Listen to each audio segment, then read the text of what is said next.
100 லாரிகளில் மட்டும் காசாவுக்குள்ளே நாங்கள் உணவுகளை அனுமதிக்கிறோம் என்று அறிவித்திருந்தார்கள் யூஎனுக்கு. யூஎனுடைய 100 லாரிகள் உள்ள போகும் என்று சொல்லியிருந்த நேரத்தில் யூஎன் இன்னைக்கு என்ன சொல்றாங்கன்னா, இது கடலில் ஒரு துளி போன்றது அப்படிங்க. கடல் எங்களுக்கு தேவை, ஒரே ஒரு துளியை தர்றங்கிறிய. ஆனால் இந்த நிமிடம் வரைக்கும் ஒரு லாரி கூட உள்ளே போகவில்லை என்று அல் ஜசீராவினுடைய ஆங்கில பதிப்பு இன்றைக்கு செய்தி வெளியிட்டிருக்கிறது. ஊடக பேச்சாளர் யஹியா சாரி இன்றைக்கு ஊடகங்களுக்கு ஒரு முக்கியமான அறிவித்தலை விடுத்திருக்கிறாரு. ஏற்கனவே அவங்க என்ன சொல்லியிருந்தாங்கன்னா, நாங்கள் இஸ்ரேலுடைய துறைமுகங்களை சுற்றி வளைக்க போகிறோம், அதை நோக்கிய கடற்படை தாக்குதல்களை ஆரம்பிக்க போகிறோம் என்கிற செய்திகளை வெளியிட்டிருந்த நேரத்தில் அமெரிக்காவினுடைய போர்சஸ் இன்றைக்கு ஒரு அறிக்கையை வெளியிட்டிருக்கிறாங்க. அது என்ன அறிக்கைன்னு சொன்னா,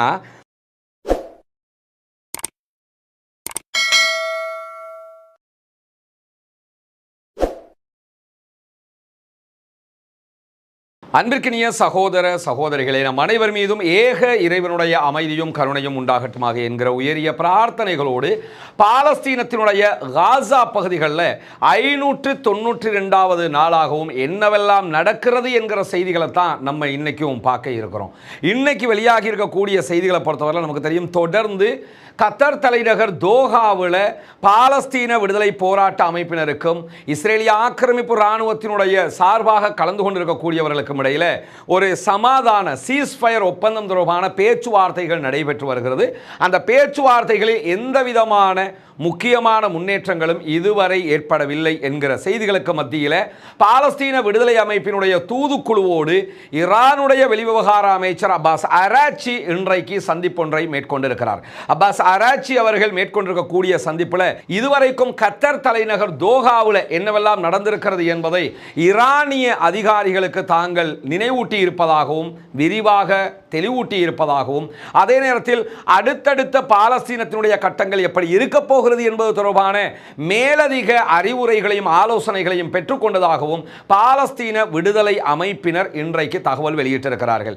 இதில் ஒரு விவகாரம் என்ன நம்ம புரிஞ்சுக்கிறோம்னு கேட்டால், ஈரானுக்கும் இஸ்ரேலுக்கும் இடையில, ஈரானுக்கும் அமெரிக்காவுக்கும் இடையில, ஈரானுக்கும் யமனில் உள்ள பிரச்சனைகளுக்கும் இடையில நிறைய பேச்சுவார்த்தைகள், முட்டுக்கட்டைகள், விமர்சனங்கள் இப்படியெல்லாம் ஏற்பட்டு கொண்டிருக்கக்கூடிய நேரத்தில் ஏன் காசா தொடர்பான கவனத்தை ஈரான் திருப்பாமல் இருக்கிறதோ, பார்க்காமல் இருக்கிறதோ என்கிற ஒரு கேள்வி எழுந்த நேரத்தில் காசா தொடர்பாகத்தான் இத்தனை பிரச்சனைகளும் ஏற்பட்டு கொண்டிருக்கிறது என்பதை இன்றைக்கும் அவர்கள் தங்களுடைய சந்திப்பின் மூலமாக தெளிவூட்டி இருக்கிறார்கள்.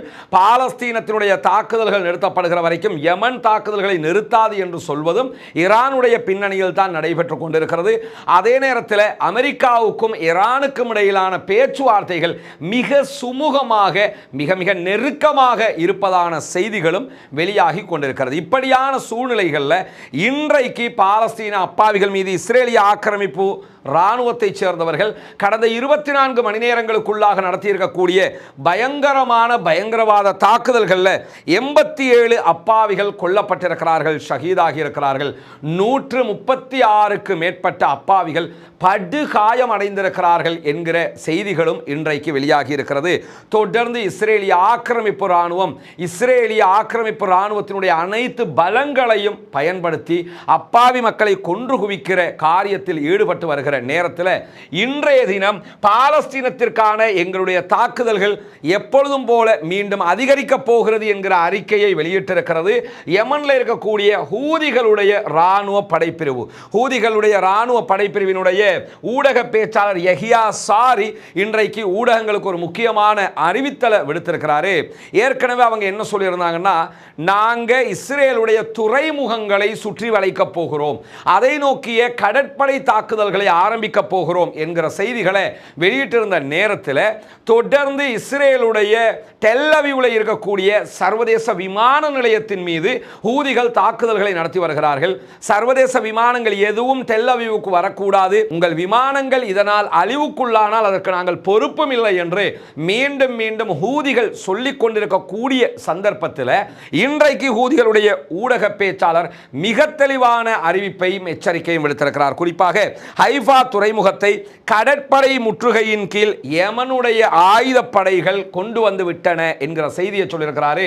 ஹைஃபாவுடைய துறைமுகத்துக்கு எக்காரணம் கொண்டும் வேறு எந்த நாட்டினுடைய கப்பல்களும் செல்லக்கூடாது. அப்படி போகிற நேரத்தில் உங்களுடைய கப்பல்கள் அழிவுக்குள்ளானால் அதற்கு நாங்கள் பொறுப்பும் இல்லை என்று சொல்லிவிட்டார்கள். ஏன்னா ஹைஃபா துறைமுகத்தை சுற்றி வளைத்து தாக்குதல் நடத்தப் போகிறோம் என்கிற பகிரங்க அறிவிப்பு யமனுடைய இராணுவத்தினால் இன்றைக்கு விடுக்கப்பட்டிருக்கிறது. நமக்கு தெரியும், யமன் மேல் அமெரிக்கா தாறுமாறான தாக்குதல்களை நடத்தியது. டொனால்ட் ட்ரம்ப் ரியாதில் வைத்து அறிவித்த அறிவிப்பில் 1100 தடவைகள் யமன் மேல நாங்கள் தாக்குதல் நடத்தி இருந்தோம் என்று சொல்லியிருந்தார். அதே நேரத்தில் இஸ்ரேலிய ஆக்கிரமிப்பு ராணுவத்தின் தாக்குதல்களை பொறுத்தவரையில் யமனுடைய சர்வதேச விமான நிலையம் சனாவினுடைய விமான நிலையம் மொத்தமாக அளிக்கப்பட்டு 6 விமானங்கள் மொத்தமாக அளிக்கப்பட்டு 500 மில்லியன் நஷ்டங்கள் அவர்களுக்கு ஏற்பட்டிருந்தது. அதே போல் அவர்களுடைய ஹொதைதா துறைமுகத்தின் மீது 2 தடவைகளுக்கு மேலே இஸ்ரேலிய ஆக்கிரமிப்பு ராணுவம் தாக்குதல்களை நடத்தியது. அமெரிக்க ராணுவமும் தாக்குதல்களை நடத்தியது. அவர்களுடைய சாஃபா துறைமுகத்தின் மீதும் தாக்குதல்களை நடத்தினார்கள். இப்படி பல தாக்குதல்களை யமன் மேல அமெரிக்காவும் இஸ்ரேலும் பயங்கரமான விதத்தில் நடத்தி இருந்தும் கூட மீண்டும் மீண்டும் இஸ்ரேலுக்கு எதிரான தாக்குதல்களை தைரியமாக நடத்தி கொண்டிருக்கிறது யமனுடைய ராணுவ பிரிவு என்கிற செய்திகளுக்கு மத்தியில் ஹைஃபா துறைமுகத்தை முற்றுகையிடுவதை அபிஷியலாக இன்றைக்கு அறிவித்திருக்கிறது யமனுடைய ஆயுத பிரிவு, ஹூதிகளுடைய ராணுவ பிரிவு. அது மட்டுமல்லாமல் இஸ்ரேலுடைய கட்டுப்பாட்டில் இருக்கக்கூடிய மிக முக்கியமான துறைமுகமாக ஹைஃபா துறைமுகம் இருக்கிறது. பிரிகேடியர் ஜெனரல் யஹியா சாரி இன்றைக்கு வெளியிட்டிருக்கக்கூடிய அறிக்கையில் என்ன சொல்றாருன்னா, ஹைஃபாவுக்கு போகக்கூடிய எந்த கப்பல்களாக இருந்தாலும் அவை அத்தனையும் இலக்கு வைக்கப்படும். எனவே கப்பல் நிறுவனங்கள் ஹைஃபா துறைமுகத்திற்கு இனிமேல் செல்லக்கூடாது. இந்த எச்சரிக்கையை நீங்கள் தீவிரமாக கவனத்தில் கொள்ள வேண்டும். அது மட்டுமல்லாமல் ஏற்கனவே யமன் ராணுவம் நடத்திய தாக்குதல்களால் இஸ்ரேலில் இருக்கக்கூடிய உம்முல் ரஷ்ராஷ் துறைமுகத்தில், அதாவது ஈலாது துறைமுகம் இப்பொழுது செயலில் இல்லாமல் இருக்கிறது. ஈலாதுங்கிறது உம்முல் ரஷ்ராஷ் என்கிற பாலஸ்தீன நிலப்பரப்பை தானே இஸ்ரேல் கைப்பற்றி இருக்கிறாங்க. பாலஸ்டைன் என்று இருக்கும்போது அதனுடைய பேர் அப்படி இருந்தது. ஈலாது துறைமுகம் என்று இஸ்ரேல் மாற்றிக் கொண்டிருக்கிறார்கள். இந்த ஈலாது துறைமுகம் தற்போது செயலில் இல்லை. அங்க யாருமே ஒர்க் பண்ண முடியாது. அதை மொத்தமாக இழுத்து மூடிட்டாங்கன்னா அதற்கு முழுவதுமாக தாக்குதல் நடத்தி அதை இழுத்து மூடுகிற நிலைமைக்கு கொண்டு வந்தது யமனுடைய ராணுவ பிரிவு. அதை உதாரணம் காட்டி என்ன சொல்றாருன்னா, நாங்க எப்படி ஈலாது துறைமுகத்தை ஒன்றுமில்லாமல் ஆக்கினோமோ அதுபோன்று தற்போது இந்த துறைமுகத்தின் மீதும் நாங்கள் தாக்குதல்களை நடத்துவோம். அப்படி தாக்குதல்கள் நடத்தும் போது வெளிநாட்டு கப்பல்கள் வந்ததுன்னா உங்க கப்பல் நிறுவனங்களுடைய கப்பல்களும் அழிவுக்குள்ளாகும். எனவே இனிமேல் இஸ்ரேலுடைய ஹைஃபா போர்ட்டுக்கு நீங்க யாரும் வரக்கூடாது என்பதை தீவிரமாகவும் எச்சரிக்கையாகவும் அறிவித்துக் கொள்கிறோம் என்பது மட்டுமல்லாமல் இஸ்ரேல் மீதான வான்வழி தாக்குதல்கள் மீண்டும் தொடரும். அது எதுவரைக்கும் தொடரும்னா இஸ்ரேலுடைய பென்குரி விமான நிலையத்தின் மீதே நாங்கள் தாக்குதல்களை மீண்டும் மீண்டும் நடத்துவோம் என்கிற செய்திகளையும் அவங்க சொல்லியிருக்கிறது மட்டுமல்லாமல், அன்பிற்கினிய சகோதர சகோதரிகளே, நமக்கெல்லாம் தெரியும் புனிதமிக்க ஹஜ் பெருநாளை நம்ம நெருங்கிக்கிட்டு இருக்கிறோம். ஹஜ் பெருநாளுடைய ஒரு சுன்னத்தான காரியமாக இஸ்லாம் நமக்கு கற்றுத்தந்திருக்கக்கூடிய ஒரு காரியம்தான் நம்ம இப்ராஹிம் அலைஹிஸ்ஸலாம் அவருடைய தியாகத்தை போற்றும் விதமாக ஆடு மாடு ஒட்டகங்களை பலி கொடுத்து அந்த இறைச்சிகளை நம்ம ஏழைகளுக்கு பங்கு வைக்க வேண்டும், அவர்களுக்கு உணவாக கொடுக்க வேண்டும். அதை நம்ம குர்பானி என்கிற பெயரில் நம்ம அழைச்சிக்கிட்டு இருக்கிறோம். இந்த குர்பானியினுடைய நிகழ்வுகள் கடந்த வருடத்தை போன்று இந்த வருடமும் நம்ம முன்னெடுக்க இருக்கிறோம். இலங்கை ரூபாவில் ஒரு மாட்டில் 7 பேர் நம்ம பங்கு சேர முடியும். இலங்கை ரூபாவில் ஒரு பங்குக்கு 39,000 என்று நிர்ணயிக்கப்பட்டிருக்கிறது. அதற்கேற்ற மாதிரி நீங்கள் கூகுள் பண்ணி கரன்சி ரேட்டில் ஒவ்வொரு நாட்டிலையும் அது என்ன பெருமதி வரும் என்பதை நீங்கள் கவனித்து கொள்ள முடியும். அதே நேரத்தில் ஒரு முழு மாட்டையே நான் ஏழைகளுக்கு தர்மம் செய்ய நினைக்கிறேன், குர்பானி கொடுக்க நினைக்கிறேன் என்பவர்களும் அதை தந்து உதவுங்கள். இல்லை நாங்கள் பங்கு சேர்றோம் என்று விரும்புகிறவங்களும் தாராளமாக பங்கு சேர முடியும். இல்லை நாங்கள் ஒரு ஆடு கொடுப்பதற்கு விரும்புகிறோம் என்று நினைக்கிறவங்களும் அந்த மாதிரி உதவிகளை செய்ய முடியும். இந்த குர்பானி பங்கீட்டில் இணைந்து கொள்ள விரும்புகிற சகோதரர்கள் நீங்கள் எந்த நாட்டை சேர்ந்தவர்களாக இருந்தாலும் முன்னால் தெரிகிற நம்முடைய வங்கி கணக்கிலக்கத்திற்கு நீங்கள் உங்களுடைய குர்பானி பங்குக்கான தொகையை வைப்பிலிட்டு விட்டு அக்கௌண்ட்டில் டிபாசிட் பண்ணிவிட்டு அதனுடைய ரெஃபரன்ஸை நமக்கு அனுப்பி தருமாறு கேட்டுக்கொள்வதோடு, அந்த அக்கௌண்ட்டுக்கு எங்களுக்கு வைப்பு செய்ய முடியாது என்று சொல்லக்கூடிய சகோதரர்கள் முன்னால் தெரிகிற வாட்ஸ்அப் மற்றும் தொலைபேசி இலக்கத்திற்கு நேரடியாக என்னை தொடர்பு கொண்டு அது தொடர்பான மேலதிக விவரங்களையும் நீங்கள் தெரிந்து கொள்ள முடியும். இந்த தடவை நம்ம இந்த குர்பானி பிராணிகளை அவுட் ஆஃப் கொலம்போவில் தான் கொடுக்க இருக்கிறோம். எனவே அவுட் ஆஃப் கொலம்போவில் இருக்கக்கூடிய ஏழை எளிய மக்களுக்கு மேலதிகமாக இது போய் சேர வேண்டும் என்கிற ஒரு நல்ல நோக்கத்தில் தான் இது செய்யப்படுகிறது. எனவே இதற்காக உதவக்கூடிய சகோதர சகோதரிகள், தாய்மார்கள், நண்பர்கள் அனைவரும் உங்களுடைய குர்பானி பிராணிகளை தந்து உதவுங்க. அமெரிக்காவினுடைய போர்சஸ் இன்றைக்கு ஒரு அறிக்கையை வெளியிட்டிருக்கிறாங்க. அது என்ன அறிக்கைன்னு சொன்னால், நிறைய விமர்சனங்கள் அமெரிக்க இராணுவத்தின் மீது வருகிறது. நீங்கள் போய் ஹூதிகள்கிட்ட தோத்துட்டு வந்துட்டீங்களே, ஹூதிகளை விட்டுட்டு வந்துட்டீங்களே, அவங்க அவ்வளோ பெரிய ஆக்களா, அவங்களுக்கு என்ன மாதிரியான பதிலடிகளை கொடுத்துருக்கலாம், ஆனால் நீங்கள் அப்படி கொடுக்காம கடைசியில் ஹூதிகள்கிட்ட அடி வாங்கிட்டு வந்த மாதிரி கதையாயிடுச்சே அப்படின்னு சொல்லி நிறைய விமர்சனங்கள் அள்ளி கொட்டப்படுகிறது. உண்மையும் கூடாது. வாஷிங்டன் போஸ்ட், டைம்ஸ் எல்லாம் பெரிய பெரிய கட்டுரைகளை எல்லாம் எழுதி அசிங்கப்படுத்திக்கிட்டு இருக்கிறாங்க, அமெரிக்கா இப்படி ஆயிடுச்சுன்னு சொல்லி. அதற்கு இன்றைக்கு அமெரிக்க இராணுவமே களமிறங்கி பதில் சொல்லி இருக்கிறது. அவங்க சொல்லியிருக்கக்கூடிய பதில் என்னன்னு கேட்டால், ஹூதிகளுடைய நடத்தையை புரிஞ்சிக்கிறதும் அவர்களை குறைத்து மதிப்பிடாமல் இருப்பதும் தான் எங்களுடைய கவனத்தில் முக்கியமாக இடம் பிடித்தது. ஹூதிகளை பொறுத்தவரையில் அவர்களுடைய நடத்தையை நம்ம புரிஞ்சுக்கிறதே ஒரு ஆச்சரியமானதாக இருக்குது. எவ்வளவு அடித்தாலும் தாங்குறாங்க, எவ்வளவு அடித்தாலும் ரிப்பீட் அடிக்கிறாங்க. அப்போ நடத்தையை புரிஞ்சுக்கிற முடியாமல் இருக்குது. அவங்க ட்ரெஸ் கோடெல்லாம் சும்மா பாருங்க, கைலியும் கோட்டும் போட்டுக்கிட்டு ஆயுதத்தோடு அலைவாங்க. ஒரு விதமான ஆட்களாக தெரிகிறாங்களா இல்லையா? அப்படியே என்ன இவங்க இப்படி இருக்கிறாங்களே, தூரமாக நின்று பார்த்தோம்னா நாகரிகமே இல்லாத மக்கள் மாதிரி தெரியுது. ஆனால் அவங்க நடத்துகிற வேலையெல்லாம் பார்க்கும்போது நவீனத்தின் உச்சத்தில் இருப்பதாக தெரியுது. அப்படி நவீனத்தை அப்படித்தானே நம்ம கணக்கிடுவோம். ஒரு நவீனத்தோடு சம்பந்தப்பட்டவர் என்கிற அவரோட ட்ரெஸ் அதெல்லாம் பார்ப்பாங்கல்ல. ஆனால் யதார்த்தமாக அவங்கள நீங்கள் பார்த்தீங்கன்னா அவங்களுடைய ட்ரெஸ் எல்லாம் பார்க்கும்போது கையிலே கொடுத்துருக்குறாங்க, சாரத்தை கொடுத்துருக்குறாங்க, அதுக்கு மேலே ஒரு கோட்டை போட்டுக்கிறாங்க, ஒரு கத்தியை கொளிக்கிறாங்க. அவங்களுடைய கல்ச்சராக அதை வச்சுருக்கிறாங்க. செய்தியாக்கள் அப்படி வச்சுக்கிடுவாங்க. இந்த மாதிரி ஹூதிகள் அப்படி வச்சுக்கிடுவாங்க. அப்படியெல்லாம் வச்சுக்கிட்டு அவங்க தாக்குதல் நடத்துறதெல்லாம் பார்த்தா ஹைப்பர்சோனிக் ஏவுகணை தாக்குதல்கள் நடைபெறுகிறது, பாலிஸ்டிக் ஏவுகணை தாக்குதல்கள், சுல்ஃபிகார் ஏவுகணை தாக்குதல்கள். இப்படி அவர்களுடைய நவீனத்துவம் எங்கேயோ போய் நிற்கிறது. எனவே அவர்களுடைய ஆடைக்கும் அவர்களுடைய அறிவுக்கும் சம்பந்தம் இல்லை என்பதை மிக தெளிவாக நம்ம புரிஞ்சு கொள்ள முடியும். ஆடை அப்படி இருக்கிறதுனால அறிவில்லாதவங்க அர்த்தம் இல்லை, மிக பெரும் புத்திசாலிகளாக இந்த துறையில் இருக்கிறார்கள் என்பதையும் அழகாக அடையாளம் காண முடிகிற அதே நேரத்தில் தான் இன்றைக்கு அமெரிக்க இராணுவம் என்ன சொல்லுதுன்னு கேட்டால், ஹவுத்திகளுடைய நடவடிக்கைகளை புரிஞ்சுக்கிறது ரொம்ப லேசானது கிடையாது. வித்தியாசமான நடத்தைகளை கொண்டிருக்கிறாங்க. எந்த டைமில் என்ன செய்வாங்கிறது நமக்கு புரிய முடியலை. அதே நேரத்தில் அவங்கள குறைச்சு மதிப்பிட முடியாது. நீங்கள்லாம் இங்கே இருந்துக்கிட்டு சொல்லுவீங்களா, எல்லாம் அதெல்லாம் சின்ன விஷயம் தானே, ஹவுதியில் பெரியாக்கலான்னு அப்படித்தான் நாங்கள் நினச்சிக்கிட்டு போனோம், போய் வாங்கி கட்டிக்கிட்டோம் பார்த்தியான்னு சொல்லிட்டு மேலதிகமாக அமெரிக்காவுடைய கடற்படைக்கு பொறுப்பான தளபதி என்ன சொல்கிறாருன்னு சொன்னால், ஹூத்திகள் சீனா மாதிரி சக்தி வாய்ந்தவர்கள் இல்லை, ஆனாலும் அவர்கள் அச்சுறுத்தலை ஏற்படுத்துகிறார்கள். சொல்றவங்களுக்கு பதில் சொல்றாரு. கேட்பாங்களே, என்ன பெரிய சீனா மாதிரி பெரிய சக்தி படைச்சவங்களா ஹூதிகளும் போது அவர் என்ன சொல்றாருன்னா, சீனா அளவுக்கு அவங்கள்ட்ட பலம் இல்லை தான், அந்த மாதிரி ஆயுதம் அந்த மாதிரிலாம் கிடையாது தான், ஆனால் அவங்க பெரிய அச்சுறுத்தலாக இருக்கிறாங்க. சீனாவாவது நேருக்கு நேர் வாருக்கு வந்துடுவான், இவன் போகிற கப்பலுக்கெல்லாம் அடிச்சுக்கிட்டு இருக்கிறான், கடலை ஆண்டுக்கிட்டு இருக்கிறாங்க. அப்போ நாங்கள் என்ன பண்ணுறதுன்னு சொல்லி இன்றைக்கு அமெரிக்க இராணுவம் தன்னுடைய தோல்வியை பகிரங்கமாக ஒப்புக்கொண்டிருக்கிறது. ஹூதிகள் விவகாரத்தில் டைம்ஸ் இதனை ஒரு மிக முக்கிய செய்தியாக வெளியிட்டிருக்கக்கூடிய நேரத்தில் தான் சுஜாயியாவில் இஸ்ரேலிய ஆக்கிரமிப்பு இராணுவத்தினுடைய ஒரு வாகனத்தின் மீது தாக்குதல் நடத்தி அதிலே இருந்த அத்தனை பேரையுமே அழித்திருப்பதான செய்திகளை இன்றைக்கு பாலஸ்தீன விடுதலை அமைப்பினுடைய துணை இராணுவ குழு வெளியிட்டிருக்கிறது. குறைந்தது 5 பேராவது கொல்லப்பட்டிருப்பாங்கிறத நம்ம புரிஞ்சுக்கிற முடியும். 10 பேரும் கொல்லப்பட்டிருக்கலாம், அதுக்கு மேலேயும் கொல்லப்பட்டிருக்கலாம். ஒரு இராணுவம் மொத்தமாக அளிக்கப்பட்டு அதிலிருந்து அத்தனை பேரும் கொல்லப்பட்டிருக்கக்கூடிய நேரத்தில் இஸ்ரேலிய ஆக்கிரமிப்பு இராணுவம் 100 லாரிகளில் மட்டும் காசாவுக்குள்ளே நாங்கள் உணவுகளை அனுமதிக்கிறோம் என்று அறிவித்திருந்தார்கள் யூஎனுக்கு.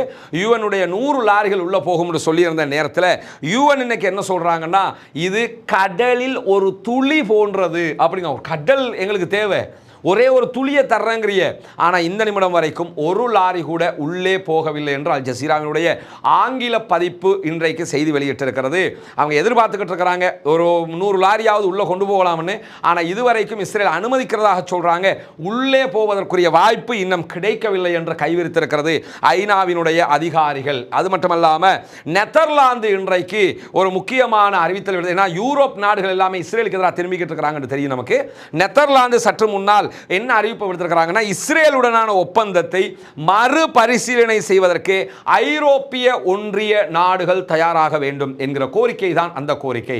இஸ்ரேல் சொல்றதை கேட்கறாங்கல்ல, தொடர்ந்து அப்பாவி மக்களை கொன்று குவிச்சுக்கிட்டு இருக்காங்க, எனவே இனியும் பொறுத்துக்கிட்டு இருக்க முடியாது, இஸ்ரேலுடனான எல்லா ஒப்பந்தங்களையும் ரத்து செய்யணும் அப்படின்னு சொல்லியிருக்கிறது மட்டுமல்லாமல் இந்த கருத்தை டச்சு வெளியுறவு அமைச்சர் கஸ்பர் வெல்ஸ்காம் தான் விடுத்திருக்கிறார் என்கிற செய்தி அல் ஜசீரா இன்றைக்கு கோடிட்டு காட்டுறது மட்டுமல்லாமல் காசாவினுடைய நிலைமை குறித்த எங்களுடைய கவலைகள் செய்திகள் ஐரோப்பிய ஒன்றியத்தால் பரவலாக பகிர்ந்து கொள்ளப்படுகிறது. ஐரோப்பிய ஒன்றியத்தினுடைய எல்லா நாடுகளுமே காசாவில் என்ன நடக்குதுங்கிறத நாங்கள் ஐடென்டிஃபை பண்ணிட்டு தான் இருக்கிறோம். அது மட்டும் இல்லாமல் இஸ்ரேல் மீது அழுத்தம் அதிகரித்து வருகிறது. ஆனால் இஸ்ரேல் தாக்குதல்களை நிறுத்தாமல் தொடர்ந்தும் காசா மீது தாக்குதல் நடத்துறது மட்டுமல்லாமல் உதவிகளையும் அனுமதிக்காமல் இருக்கிறது. எனவே உதவிகளை கொடுக்காமல் தாக்குதல்களையே நடத்தி கொண்டு சொல் பேச்சு கேட்காமல் இருக்கக்கூடிய இஸ்ரேல் மீது நாம் அனைத்து ஒப்பந்தங்களையும் ரத்து செய்ய வேண்டும் என்கிற செய்திகளை இன்றைக்கு டச்சு வெளியுறவு அமைச்சர் விடுத்திருப்பது மட்டுமல்லாமல் பிரான்ஸ் அதே போன்று மற்ற நாடுகளோடு சேர்ந்து மேற்கு கரையில் வன்முறையில் ஈடுபட்டு வரக்கூடிய இஸ்ரேலிய செட்லர்ஸ் குடியேறிகள் மீதும் நாங்கள் நடவடிக்கை எடுக்க இருக்கிறோம் என்று சொல்லியிருப்பது மட்டுமல்லாமல் பிரித்தானியாவினுடைய யூகேயினுடைய வெளிவிவகார அமைச்சர் ஒரு முக்கியமான கருத்தை வெளியிட்டிருக்கிறார். அதில் அவர் என்ன சொல்றாருன்னா, காசா பகுதிகளில் திட்டமிட்டு மோசமாக உண்டாக்கப்படக்கூடிய காசா மக்களுக்கு எதிரான இஸ்ரேலுடைய அநியாயங்களை நாங்கள் பொறுத்து கொண்டிருக்க முடியாது. சுதந்திர வர்த்தக ஒப்பந்தம் தொடர்பான இஸ்ரேலிய அரசாங்கத்துடனான அனைத்து பேச்சுவார்த்தைகளையும் இடைநிறுத்துகிறோம். இஸ்ரேல் மீது பொருளாதார தடைகளை விதிப்பதற்கு நாங்கள் உரிய ஆலோசனைகளை பெற்று வருகிறோம். இஸ்ரேல் தன்னுடைய அணுகுமுறையை இப்படியே தொடர்ந்து கொண்டிருந்தால் பொருளாதார தடை விதிக்கப்படும். அவர்களுடனான சுதந்திர ஒப்பந்தங்கள் எதுவுமே செய்து கொள்ளப்பட மாட்டாது.